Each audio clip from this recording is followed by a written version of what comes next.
மோடியையும் அமித்ஷாவையும் தடுத்து நிறுத்தக்கூடிய ஒரே தலைவர் முதலமைச்சர் மு.க.ஸ்டாலின் தான் என்று தெரிவித்துள்ள ஆராசா. எதிர்க்கட்சித் தலைவர் ராகுல் காந்தி தெருவுக்கு வந்து போராடிய போதும் பீகார் தேர்தலில் நீதி கிடைக்கவில்லை எனவும் தேர்தல் ஆணையம் ஒரு திருட்டு ஆணையம் எனவும் கடிந்துரைத்துள்ளார். 1946 அரசியல் நிர்ணய சபைக்கு அந்த உத்தரவை தந்தார்கள். நாங்கள் உங்களுக்கு விடுதலை தரப்போகிறோம். பீரங்கி முனையிலே பிரிட்டிஷ் ஆட்சி இருந்தது.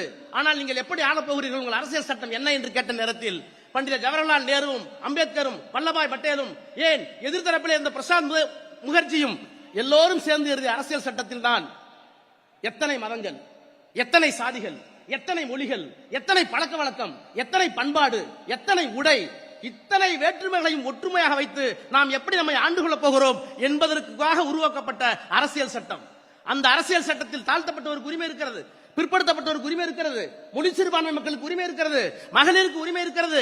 இந்த உரிமைகள் எல்லாம் பாதுகாப்பதற்கு சட்டமன்றம், நாடாளுமன்றம், அந்த நாடாளுமன்றம் சட்டமன்றத்தை உருவாக்குவதற்கு எலெக்ஷன் கமிஷன், எல்லாம் தவறு செய்தால் கேள்வி கேட்பதற்கு உச்சநீதிமன்றம், உயர்நீதிமன்றம், இத்தனையும் தந்திருக்கிற அரசியல் சட்டத்தை தூக்கி எறிந்துவிட்டு நாங்கள் ஒற்றை ஆட்சியை கொண்டு வருவோம், மத ஆட்சியை கொண்டு வருவோம், தமிழுக்கு மட்டுமல்ல எந்த மொழிக்கும் அடையாளம் இருக்காது, ஒரே மொழி ஒரே மதம் என்று கூப்பாடு போட்டுக் கொண்டிருக்கிற அமித்ஷாவுக்கும் மோடிக்கும் பதில் சொல்லக்கூடியது மட்டுமல்ல, தடுத்து நிறுத்துகின்ற ஆற்றல் மிக்க ஒரு தத்துவ தலைவன் இந்தியாவில் இருக்கிறார் என்றால் அது மாண்புமிகு முத்துவேல் கருணாநிதி ஸ்டாலின் என்ற இந்த மாமனிதர் தான். இவரை விட்டால் ஆள் இல்லை. அதனால் ஸ்டாலின் தொடரட்டும், தமிழ்நாடு வெல்லட்டும்.